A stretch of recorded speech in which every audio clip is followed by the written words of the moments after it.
അത് നിന്റെ ഭാഗ്യദോഷം. ആ അച്ഛന്റെ മോനാ സിഗരറ്റ് വലിക്കുന്നത്. ഇനി എന്തൊക്കെ ദുസ്വഭാവമാടാ നീ പഠിച്ചു വെച്ചിരിക്കുന്നേ? അമ്മേ, ഒരു ദുസ്വഭാവവും ഞാൻ പഠിച്ചിട്ടില്ല. അമ്മയ്ക്ക് സംശയമുണ്ട്, ആ ഗോപാലിനെ വിളിച്ച് ചോദിച്ചു നോക്ക്. ചോദിക്കണം. വെറുതെ അല്ല നിന്റെ ഡ്രൈവറായിട്ട് ഞാൻ അവനെ തന്നെ അയച്ചത്. നീ അവിടെ എന്ത് ചെയ്താലും ഞാൻ ഇവിടെ അറിയും. വിശ്വസ്തനാ അവൻ.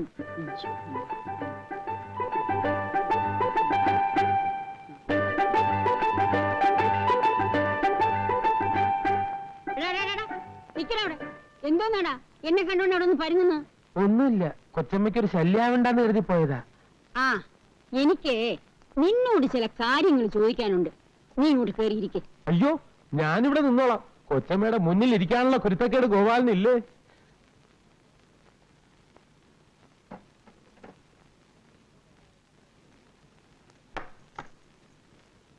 കുട്ടൻ എങ്ങനെയാടാ അവിടെ? എങ്ങനെയെന്ന് ചോദിച്ചാ? ആ, സമയത്തിന് ആഹാരം കഴിക്കുന്നുണ്ടോ? വേണ്ടാത്ത കൂട്ടുകെട്ടുകളോ ദുസ്വഭാവം വല്ലതും ഉണ്ടോ? അയ്യോ, അങ്ങനെ എന്തെങ്കിലും ഉണ്ടെങ്കിൽ ഗോപാലിനെ ആ നിമിഷം ഇവിടെ അറിയിക്കില്ലേ?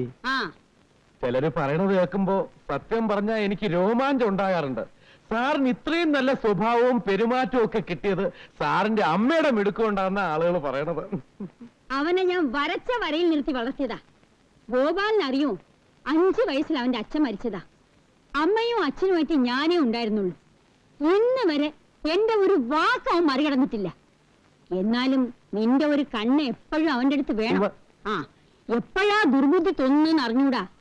നീ എപ്പോഴും പിന്നിൽ വേണം. അയ്യോ, എല്ലാ കാര്യത്തിനും ഞാൻ പിന്നിലുണ്ട്. വീട്ടിൽ വരാൻ സമയമില്ലാണ്ട് എന്താണ് ആ കുട്ടൻ ഇത്ര വലിയ ജോലി അവിടെ? ഈ തേയില നുള്ളുന്നതും ചായപ്പൊടി ഉണ്ടാക്കുന്നതും ഒക്കെ അവൻ തന്നെയാ. അത് പിന്നെ നമ്മുടെ കണ്ണ് തെറ്റിയ ഒരു കാര്യവും ശരിയാവില്ല. എപ്പോഴും കൂടെ നിൽക്കണം. അതാണ് എസ്റ്റേറ്റ് ബിസിനസ്. എന്റെ കൊച്ചമ്മ, സത്യം പറയാലോ, സാറ് ജോലി ചെയ്യുന്ന കണ്ടാ കഷ്ടം തോന്നും. പാവം, കാലത്ത് 6 മണിക്ക് ഓരോന്നുമായിട്ട് ഇറങ്ങിക്കഴിഞ്ഞാൽ രാത്രി 8 മണിക്ക് ക്ഷീണിച്ച് അവസനായിട്ടാ വരുന്നത്. അതുവരെ എസ്റ്റേറ്റും ഓഫീസും ജോലിക്കാരുമായിട്ടുള്ള മൽപ്പിടുത്തവും. ഇങ്ങനെ കഷ്ടപ്പെടേണ്ട വല്ല കാര്യമുണ്ടോ അവന്? ഇക്കണ്ട സ്വത്ത് മുഴുവൻ ഇവിടെ കിടക്കുമ്പോ അന്യനാട്ടിൽ ചെന്ന് ചായത്തോട്ടം വാങ്ങിക്കാൻ ഞാൻ പറഞ്ഞു, അല്ലെങ്കിൽ സീത പറഞ്ഞു? ആരും പറഞ്ഞിട്ടില്ലല്ലോ. സമ്പാദിച്ചു കൂട്ടാൻ മക്കളില്ല. പിന്നെ ആർക്ക് വേണ്ടി? എനിക്ക് വേണ്ടിയോ? സീതയ്ക്ക് വേണ്ടിയോ?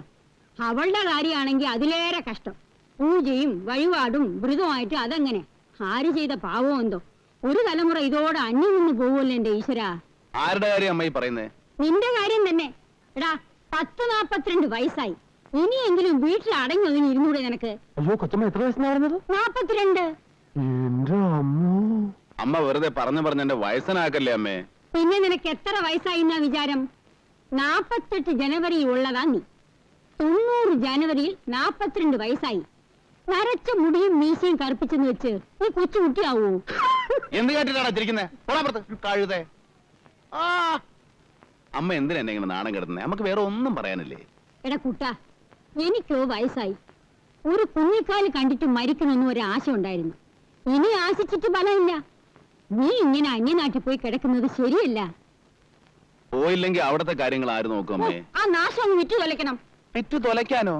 ഇത്രയും കാലം ഞാൻ അവിടെ പോയി കിടന്ന് വേറെ പോയി കഷ്ടപ്പെട്ടത് വെറുതെ ആവൂലേ? വെറുതെ ആയിക്കോട്ടെ, സീതയ്ക്കും അത് തന്നെയാ ഇഷ്ടം. ഇനിയുള്ള കാലം നീ നാട്ടിൽ ഒന്ന് ജീവിക്കേ. എനിക്ക് വയ്യ. ഞാൻ പറയുന്ന അങ്ങോട്ട് അനുസരിച്ചാ മതി കേട്ടോ. അമ്മയുടെ അഭിപ്രായം തന്നെയാണോ നിനക്കും? എസ്റ്റേറ്റ് വിൽക്കണോ? ഈ കഷ്ടപ്പാട് കാണുമ്പോ. കഷ്ടപ്പാടൊന്നുമില്ല. 5-6 കൊല്ലം നമ്മളെ മക്കളെ പോലെ പോറ്റി വളർത്തിയിട്ട് ഇട്ടികളാനൊരു മടി. എനിക്ക് വിൽക്കണ്ട. അതല്ല, വേണ്ടെന്ന് നിനക്ക് തോന്നുകയാണെങ്കിൽ പിന്നെ ഒന്നും ചിന്തിക്കാനില്ല. നിന്റെ ഇഷ്ടമാണ് പ്രധാനം. കുട്ടേട്ടന്റെ ഇഷ്ടം നോക്കിയാ മതി. അപ്പോ കുറച്ചുനാളൂടെ കഴിയട്ടല്ലേ? മതി. എന്നാ നീ അത് അമ്മയൊന്ന് പറഞ്ഞ് മനസ്സിലാക്കും. നാളെ ഞാൻ പോയാലോ എന്ന് ആലോചിക്കുക. ഓഫീസിൽ തീരാത്ത പണിയുണ്ട്. ജോലി ഉണ്ടെങ്കിൽ പൊയ്ക്കോളൂ. നാളെ മുതൽ ടൗൺ ഹാളിൽ ഗീതായജ്ഞ ആരംഭിക്കുക. 2 ആഴ്ച നോയമ്പ് നോക്കണമെന്ന് കരുതിയതാ, അതും മുടങ്ങി. ആ, ഇനി എപ്പോഴാ വരുന്നേ? എന്താ ഇപ്രാവശ്യം വരുമ്പോ ഒരിടത്ത് പോണോന്ന് അച്ഛൻ വന്നപ്പോ പറഞ്ഞിരുന്നു. എവിടെ? തൃശ്ശൂർ ഒരു നാട്ടുവൈദ്യനുണ്ടത്രേ. നമ്മൾ 2 ആളും കൂടെ ഒന്ന് ചെന്ന് കാണണമെന്ന് രാധ അച്ഛനെ എഴുതി അറിയിച്ചതാ. ഫലിക്കുന്ന മരുന്നാ. ഒക്കെ വെറുതെ ഓരോ കേട്ടുകേഴ്വിയാണെന്നേ. എന്തെല്ലാം മരുന്നുകൾ കഴിച്ചു. നമുക്ക് യോഗമില്ല.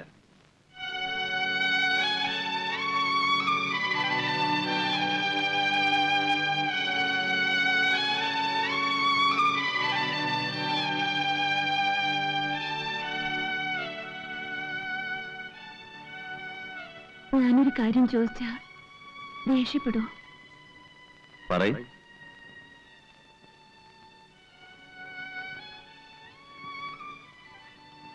ഒരു കുഞ്ഞുണ്ടാവാത്തതിൽ അമ്മയ്ക്ക് വലിയ വിഷമമുണ്ട്. അമ്മ ഒരു കാര്യം എന്നോട് സൂചിപ്പിച്ചു. ആലോചിച്ച് നോക്കിയപ്പോ അതിൽ തെറ്റൊന്നുമില്ല. എനിക്ക് സന്തോഷമേ ഉള്ളൂ. വളച്ചേട്ടത് കാര്യം പറയും. കുട്ടികൾ ഉണ്ടാവുമെന്നുണ്ടെങ്കിൽ ഒരു ഒരു ഒരു ബന്ധം കൂടി ആവുന്നതിൽ എനിക്ക് വിരോധമില്ല. നിനക്ക് എങ്ങനെ മനസ്സ് വന്ന് സീത ഇത് പറയാൻ? വേറൊരു സ്ത്രീയെ അങ്ങനെ നമുക്ക് കുട്ടികൾ ഉണ്ടാവണ്ട.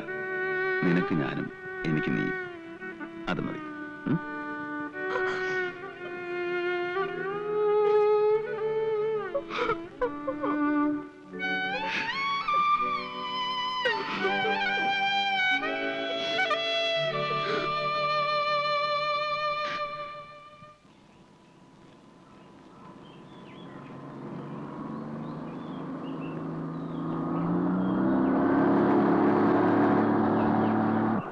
ഈ അടുത്ത് കാണുന്ന പോലെയല്ലേ?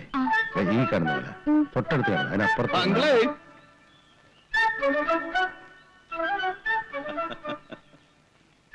എന്താ ഇവിടെ എങ്ങനെയാ? നല്ല തണുപ്പുണ്ടോ?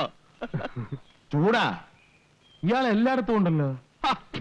സ്നേഹത്തോടെ ഒരു കാര്യം ചോദിക്കുമ്പോ അങ്കിൾ എന്തിനാ കിടന്ന് ചൂടാവുന്നേ? ഞാൻ കുറെ ദിവസമായിട്ട് നാട്ടിലായിരുന്നു, അതുകൊണ്ടല്ലേ ചോദിച്ചത് തണുപ്പാണോന്ന്. ചേട്ടാ, ഇത് വലിയ ശല്യമായല്ലോ. തനിക്ക് വേറെ ഒരു ജോലിയില്ലേ? നമ്മുടെ ഒരു പ്രധാന ജോലി ഇതാണ്. ഇതാരാ പുതിയ കക്ഷി? ഏതായാലും മോളല്ല. അമ്മായിയമ്മ ആരുടെ? തന്റെ. ആ, അത് ശരി. ആളാരാണെന്ന് അറിഞ്ഞാ മതി. എന്റെ അമ്മായിമ്മ ഇത്രയും ചെറുപ്പമല്ല. പോട്ടെ, കാണാം. ഉം? അയ്യടാ. എന്താ അങ്ങോട്ട് കളിക്കുന്നത്? ഓ കയറ്, താറ കയറ്, ഓ.